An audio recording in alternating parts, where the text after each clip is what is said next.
প্রথমেই দেখে নেব আজকের 15টি তাজা খবর। শুরুতেই শিরোনাম। বাংলাকে জ্বালিয়ে কি ভয় তাড়ানোর চেষ্টা? খেজুরির অগ্নিকাণ্ড নিয়ে বিজেপিকে তীব্র আক্রমণ অভিষেকের। বালি পাচার রুখতে অ্যাকশন মোডে ভক্তিনগর থানা, নেতাজি নগরে পুলিশের হানা, বাজেয়াপ্ত 2 ট্রাক্টর।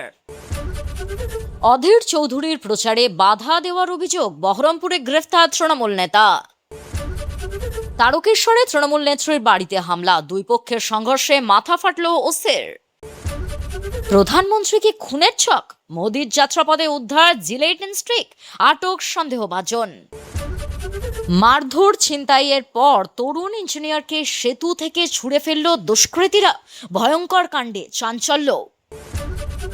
মাদক খাইয়ে ধর্ষণ, ভিডিও বানিয়ে ব্ল্যাকমেল, কেরলে তরুণীকে নির্যাতনে অভিযুক্ত চেনা অটো চালক। জমানা বদলাতে বহরমপুরে গ্রেফতার তৃণমূল কাউন্সিলর বিশ্বদেব। মুখ্যমন্ত্রীর দায়িত্ব নিয়ে ভূমি রাজস্ব দপ্তরের ঘুঘুর ভাষা ভাঙতে উদ্যোগী হলেন শুভেন্দু অধিকারী। তৃণমূলের অন্দরে উত্তর দক্ষিণ যুদ্ধ, ভাঙনের মুখে উত্তর কলকাতার দুর্গ, সুদীপের মন্তব্য ঘিরে বিদ্রোহ দলে। কাউন্সিলরকে কুত্তা বলে অপমান সাংসদ সুদীপের, তৃণমূলের হোয়াটসঅ্যাপ গ্রুপে বেনজির সংঘাত। ট্রাফিক আইন লঙ্ঘন পাক ক্রিকেটারের, ছক্কা মেরে কত টাকা পান খোঁচা পুলিশ কর্মীর। 200 ইউনিট ফ্রি বিদ্যুৎ থেকে মহিলাদের বিনামূল্যে বাস সফর, শপথ নিয়েই একগুচ্ছ ঘোষণা বিজয়ের।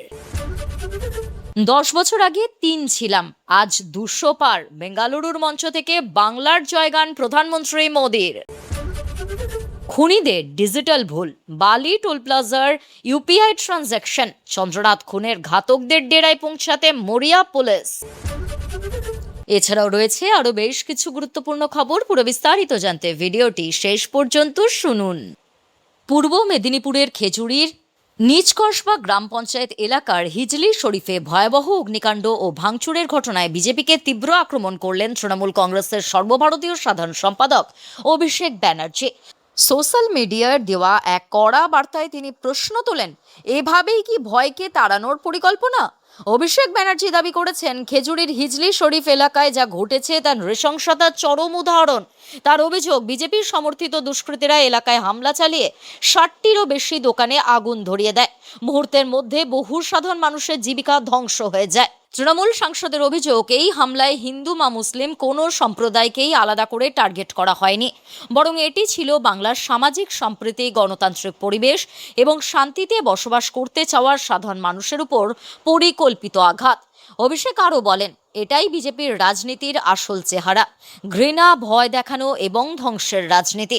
তার দাবি, বাংলার মানুষ কখনো এই ধরনের হিংসার কাছে মাথা নত করবে না। ঘটনার সঙ্গে জড়িতদের দ্রুত শনাক্ত করে কঠোর শাস্তির দাবিও জানিয়েছেন তিনি। প্রশাসনের কাছে দ্রুত পদক্ষেপের আর্জি জানিয়ে অভিষেক বলেন, দোষীদের আইনের আওতায় এনে উদাহরণ তৈরি করতে হবে, যাতে ভবিষ্যতে এই ধরনের ঘটনা আর না ঘটে। এই ঘটনাকে কেন্দ্র করে রাজ্যের রাজনৈতিক মহলে তীব্র চাপানুতোর শুরু হয়েছে।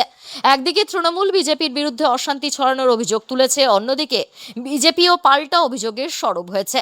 তবে খেজুরির ঘটনায় আতঙ্কিত স্থানীয় ব্যবসায়ী ও সাধারণ মানুষ এখন দ্রুত স্বাভাবিক পরিস্থিতিতে ফেরার অপেক্ষায়। রাজ্যের রাজনৈতিক পালাবদলের আবহেই অবৈধ বালি ও পাথর পাচারকারীদের বিরুদ্ধে কড়া অবস্থান নিল শিলিগুড়ি মেট্রোপলিটন পুলিশ। রবিবার ভক্তিনগর থানার পুলিশ নেতাজিনগর এলাকায় নদীর চরে ঝটিকা অভিযান চালিয়ে বালি বোঝাই 2টি ট্রাক্টর উদ্ধার করেছে। পুলিশের উপস্থিতি টের পেয়ে চালকরা পালিয়ে গেলেও ট্রাক্টর 2টিকে আটক করতে সক্ষম হয়েছে বাহিনী। নির্বাচনের ফল প্রকাশের পর থেকেই শিলিগুড়ি শহর সংলগ্ন নদীগুলির চর থেকে অবৈধভাবে বালি ও পাথর তোলার কাজ প্রায় বন্ধ হয়ে গিয়েছিল। তবে এক শ্রেণীর পাচারকারীর সুযোগ বুঝে আবারও সক্রিয় হওয়ার চেষ্টা করছিল, কিন্তু পুলিশ প্রশাসন যে এবার কোনো রকম আপোষ করতে নারাজ, রবিবারের এই অভিযান তারই প্রমাণ। পুলিশ সূত্রে জানা গিয়েছে, ভক্তিনগর থানা এলাকায় নদীর চরগুলোতে নিয়মিত নজরদারি বাড়ানো হয়েছে। এদিন নেতাজি নগরে বালি তোলার খবর পেতেই দ্রুত সেখানে পৌঁছায় পুলিশ। বাজেয়াপ্ত ট্রাক্টর 2টি ঠিক কোথা থেকে বালি নিয়ে আসছিল এবং এর পেছনে কোনো বড় পাচার চক্র জড়িত রয়েছে কিনা তা খতিয়ে দেখছেন তদন্তকারীরা। পলাতক চালকদের খোঁজেও তল্লাশি শুরু হয়েছে। শহরের সাধারণ মহলের মতে, নতুন সরকার আসার পর পুলিশের এই তৎপরতা অবৈধ কারবারিদের মনে ভয় ধরাবে এবং পরিবেশ রক্ষায় গুরুত্বপূর্ণ ভূমিকা পালন করবে। বহরমপুরে গ্রেফতার তৃণমূল কাউন্সিলর ও তৃণমূল যুব কংগ্রেসের সভাপতি বিশ্বদেব কর্মকার। ঘটনাক্রমে তিনি আবার তৃণমূল কাউন্সিলর। শনিবার তাকে গ্রেফতার করে বহরমপুর থানার পুলিশ। ৪ এপ্রিল অধীর চৌধুরীর প্রচারে বাধা দেওয়ার অভিযোগ ওঠে বিশ্বদেব কর্মকারের বিরুদ্ধে। মামলাও হয় তার বিরুদ্ধে। আজ তাকে তোলা হবে বহরমপুর আদালতে। ৪ এপ্রিল অধীর রঞ্জন চৌধুরীর নির্বাচনী প্রচারের মাঝে বাধা দেওয়ার অভিযোগ ওঠে এই বিশ্বদেবের বিরুদ্ধে। স্লোগান পাল্টা স্লোগান থেকে ধস্তাধস্তি করতে দেখা যায় দুই দলের সমর্থকদের। সেদিন উদ্দেশ্য প্রণোদিতভাবে অধীরকে বাধা দেওয়া এবং তার মিছিলের উপর মারধরের অভিযোগ উঠেছিল। সেই ঘটনার জেরেই গতকাল রাতেই গ্রেফতার করা হয়েছিল ১৯ নম্বর ওয়ার্ডের কাউন্সিলরকে। আজ মুর্শিদাবাদ মেডিকেল কলেজ হাসপাতাল থেকে তার মেডিকেল করানো হয়। মেডিকেল সম্পূর্ণ হওয়ার পরে বিশ্বদেবকে আদালতে নিয়ে যাওয়া হচ্ছে। তৃণমূল নেতার এই গ্রেফতারির খবর ছড়িয়ে পড়তে বহরমপুরে উত্তেজনা সৃষ্টি হয়। ঘটনার মাসখানেক পরে পুলিশের তরফে হঠাৎই তৃণমূল নেতাকে এই গ্রেফতার করাকে নিয়ে স্বাভাবিকভাবেই রাজনৈতিক মহলে প্রশ্ন উঠতে শুরু করেছে। তৃণমূল ও বিজেপির মধ্যে সংঘর্ষের ঘটনার মধ্যে পড়ে জখম হলেন তারকেশ্বর থানার ওসি সুব্রত সাধু। গতকাল রাতে তারকেশ্বর পৌরসভার ৭ নম্বর ওয়ার্ডের বিপিআর এলাকায় এক তৃণমূল নেত্রীর বাড়িতে হামলা ভাঙচুর চালায় কয়েকজন দুষ্কৃতী। অভিযোগের তীর বিজেপির দিকে। খবর পেয়ে ঘটনাস্থলে পৌঁছায় পুলিশ। দুই পক্ষকে সামাল দিতে গিয়ে গুরুতর জখম হন তারকেশ্বর থানার ওসি ও কয়েকজন পুলিশ কর্মী। পুলিশ সূত্রে জানা যায়, গতকাল সন্ধ্যায় তারকেশ্বর থানার অন্তর্গত বিপিআর গেট এলাকায় তৃণমূল নেত্রী পূজা সাউয়ের বাড়িতে কয়েকজন দুষ্কৃতী ব্যাপক ভাঙচুর চালায়। তারা বিজেপির দুষ্কৃতী বলে অভিযোগ। পাল্টা প্রতিরোধ গড়ে তোলে তৃণমূল। অশান্তির খবর পাওয়া মাত্র তারকেশ্বর থানার ওসি তার টিম নিয়ে ঘটনাস্থলে পৌঁছায়। দুই পক্ষকে ছত্রভঙ্গ করতে গিয়ে আক্রান্ত হয় পুলিশ। সংঘর্ষের মধ্যে পড়ে তারকেশ্বর থানার ওসি সহ কয়েকজন পুলিশকর্মী জখম হন। গুরুতর অবস্থায় ওসি সুব্রত সাধুকে তারকেশ্বরের একটি বেসরকারি হাসপাতালে ভর্তি করা হয়েছে। তার মাথায় বেশ কয়েকটি সেলাই পড়েছে বলে জানা গিয়েছে। তবে আপাতত তার শারীরিক অবস্থা স্থিতিশীল। আজই তিনি কাজে যোগ দিতে পারেন। যদিও পুলিশের আক্রান্ত হওয়ার ঘটনায় একে অপরের দিকে দায় ঠেলছেন রাজনৈতিক দল তৃণমূল ও বিজেপি। হুগলি জেলা গ্রামীণ পুলিশ সুপার কুমার সানি রাজ জানান, ভাঙচুর ও পুলিশের ওপর হামলার ঘটনায় ৩ জনকে গ্রেফতার করা হয়েছে। এছাড়াও কয়েকজনকে আটক করে জিজ্ঞাসাবাদ চালানো হচ্ছে। তারা বিজেপি কর্মী বলে পরিচিত।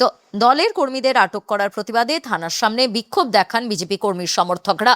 গেরুয়া শিবিরের দাবি, পুলিশকে মারধরের ঘটনায় বিজেপি দায়ী নয়। এই ঘটনায় জড়িত তৃণমূলের কর্মী সমর্থকদের গ্রেফতার করতে হবে।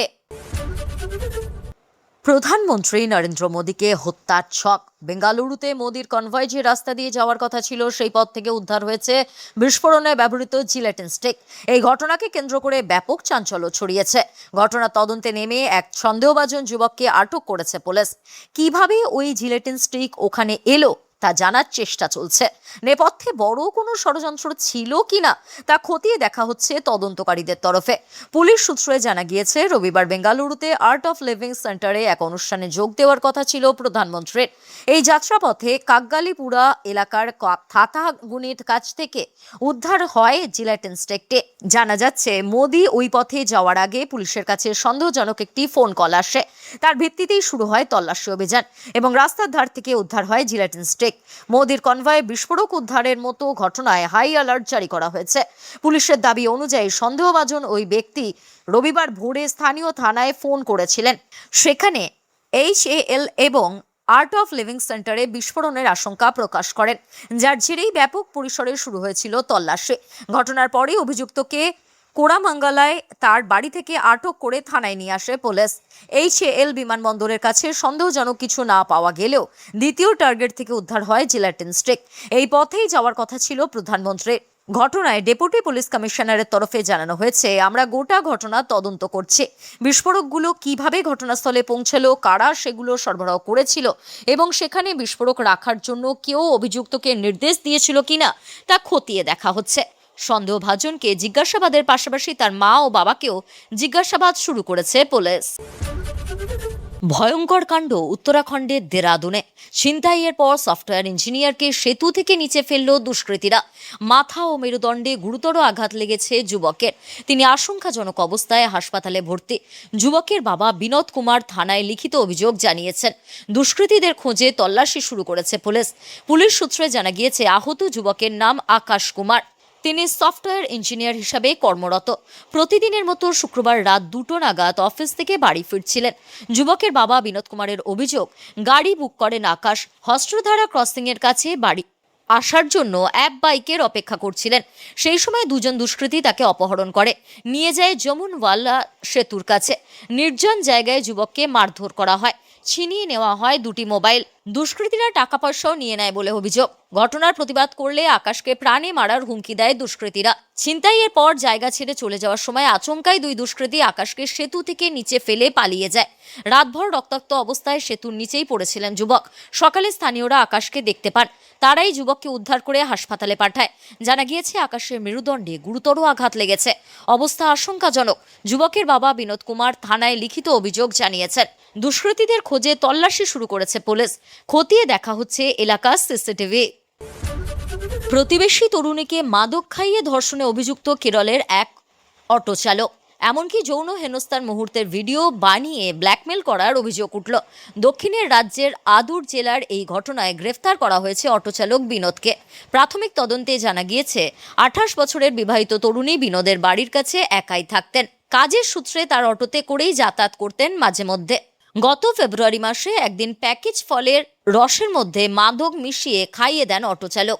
এরপর তাকে ধর্ষণ করেন। সেই ঘটনার ভিডিও এবং ছবি তুলে রাখেন, যা ফাঁস করে দেওয়ার হুমকি দিয়ে মহিলাকে বেশ কয়েকবার ধর্ষণ করেন। বিনোদ সোশ্যাল মিডিয়ায় ভিডিওগুলো শেয়ার করার হুমকি দিতে থাকায় গোটা বিষয়টি স্বামীকে জানান ওই মহিলা। এরপরও অত্যাচার থামেনি। অভিযোগ, একদিন রাগের মাথায় তরুণীকে মারধরও করেন বিনোদ।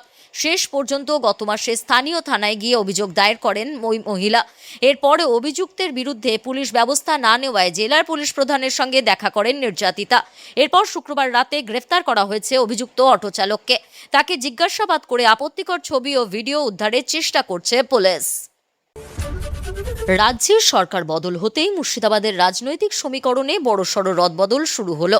লোকসভা ও বিধানসভা পরপর দুটি নির্বাচনে অধীর চৌধুরী পরাজিত হলেও তার নির্বাচনী প্রচারে বাধা দেওয়ার অভিযোগে এবার শ্রীগড়ে ঠাঁই হলো তৃণমূলের দাপুটে কাউন্সিলরের। শনিবার রাতে বহরমপুরের 19 নম্বর ওয়ার্ডের কাউন্সিলর তথা জেলা যুব তৃণমূল সভাপতি বিশ্বদেব কর্মকারকে গ্রেফতার করেছে পুলিশ। ঘটনার সূত্রপাত গত 4 এপ্রিল। বিধানসভা নির্বাচনে প্রচার তখন তুঙ্গে। বহরমপুর কেন্দ্রের কংগ্রেস প্রার্থী হিসেবে প্রচারে বেরিয়েছিলেন অধীর রঞ্জন চৌধুরী। অভিযোগ, সেই সময় তৃণমূল কর্মীরা তার মিছিলে বাধা দেয় এবং অধীরের উদ্দেশ্যে গো ব্যাক স্লোগান তোলা হয়। পরিস্থিতি এতটাই উত্তপ্ত হয়ে ওঠে যে কংগ্রেস ও তৃণমূল সমর্থকরা হাতাহাতিতে জড়িয়ে পড়ে। পুলিশকে পরিস্থিতি সামলাতে হিমশিম খেতে হয়। তৎকালীন শাসক শিবিরের এই আচরণের বিরুদ্ধে ক্ষোভ উগরে দিয়ে থানায় লিখিত অভিযোগ দায়ের করেছিলেন কংগ্রেস।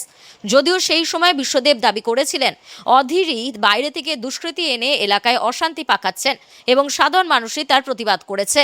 শনিবার রাজ্যে নতুন সরকারের শপথ গ্রহণ অনুষ্ঠান মিটতেই সক্রিয় হয়ে ওঠে বহরমপুর থানার পুলিশ। রাতেই বিশ্বদেবকে গ্রেফতার করা হয়। পুলিশ সূত্রে দাবি, 4 এপ্রিলের গোলমারের ঘটনায় সুনির্দিষ্ট অভিযোগের ভিত্তিতেই এই পদক্ষেপ করা হয়েছে। আজ রবিবার তাকে আদালতে পেশ করার কথা। বিশ্বদেবের এই গ্রেফতারিকে কেন্দ্র করে ইতিমধ্যেই শুরু হয়েছে রাজনৈতিক তরজা। তৃণমূল শিবিরের একাংশের দাবি, সারা রাজ্যেই রাজনৈতিক প্রতিহিংসার কারণে বেছে বেছে তাদের নেতা কর্মীদের ওপর কোপ ফেলা হচ্ছে। জমানা বদলে যাওয়ার সুযোগ নিয়ে এই পদক্ষেপ বলে তাদের অভিযোগ। তবে পুলিশ এই অভিযোগ অস্বীকার করে জানিয়েছে আইনের পথেই তদন্ত এগোচ্ছে। রাজ্যের সবচেয়ে দুর্নীতিগ্রস্ত দপ্তরগুলির মধ্যে শীর্ষস্থানে ধরা হয় ভূমি ও ভূমি রাজস্ব দপ্তরকে। এখানে টাকা দিলেই নাকি অন্যের জমি বা সরকারি জমির মালিকানা মিলে যায়।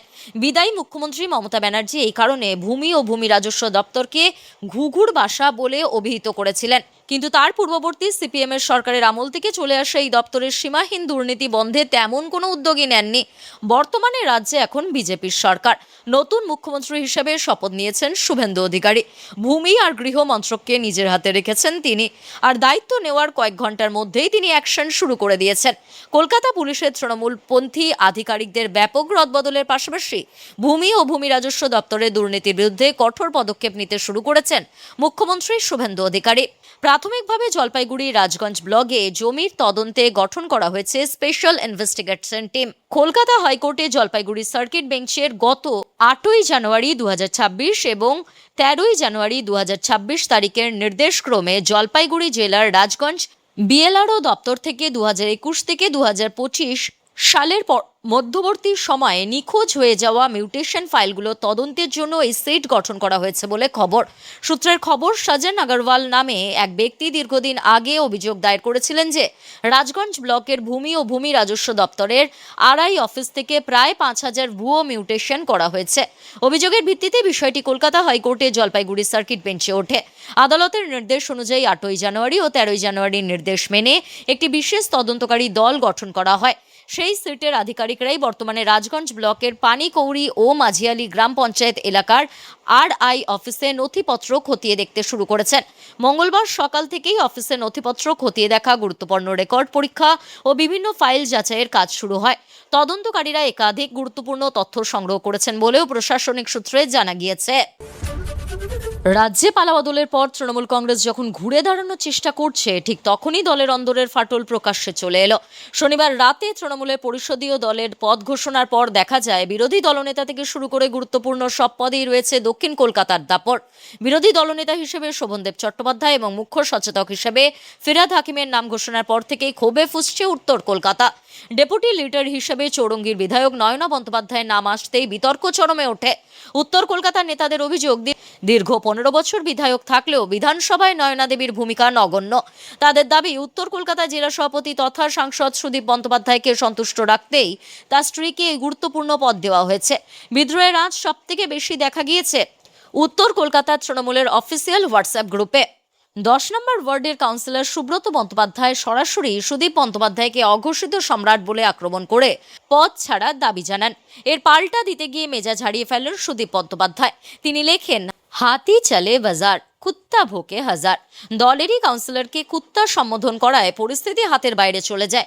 সুব্রত পাল্টা তোপ দেগে লেখেন, দলের কাউন্সিলরকে যে কুত্তা বলে সে ভুলে যাচ্ছে সে কুত্তার চেয়ারম্যান। এই কদর্য কাদা ছোড়াছুড়িতে বিড়ম্বনায় পড়েছে কালীঘাট। একসময় উত্তর কলকাতার 7টি আসনই ছিল তৃণমূলের হাতের মুঠোয়, কিন্তু এবার মানিকতলা, জোড়াসাঁকোর, শ্যামপুকুর এবং কাশীপুর বেলগাছিয়ায় তৃণমূল শোচনীয়ভাবে হেরেছে। উত্তর কলকাতায় সুদীপ বিরোধী হিসেবে পরিচিত তাপস রায়, যিনি বর্তমানে বিজেপি বিধায়ক, তৃণমূলের দুর্গে বড়সড় ভাঙন ধরিয়েছেন। তৃণমূল কর্মীদের একাংশের অভিযোগ, দুঃসময়ে সুদীপ বন্দ্যোপাধ্যায়কে পাশে পাওয়া যায় না, তিনি নিজেকে 4 দেওয়ালের মধ্যেই গুটিয়ে রাখেন। কালীঘাট ঘনিষ্ঠ মহলের দাবি, অভিজ্ঞতার নিরিখেই নয়না বন্দ্যোপাধ্যায়কে মর্যাদা দেওয়া হয়েছে। তবে উত্তরের নেতাকর্মীরা এই যুক্তি মানতে নারাজ। সুদীপ বন্দ্যোপাধ্যায়ের একাধিপত্য এবং উত্তরকে বঞ্চনা করার এই ক্ষোভ যে কোনো সময় বড়সড় দলত্যাগের ঢেউ তৈরি করতে পারে বলে আশঙ্কা করছে রাজনৈতিক মহল। আজকের গুরুত্বপূর্ণ ঘটনাগুলি এখানেই শেষ। পরবর্তী আপডেটের জন্য সঙ্গে থাকুন এবং সঠিক তথ্য পেতে অপেক্ষা করুন। ধন্যবাদ।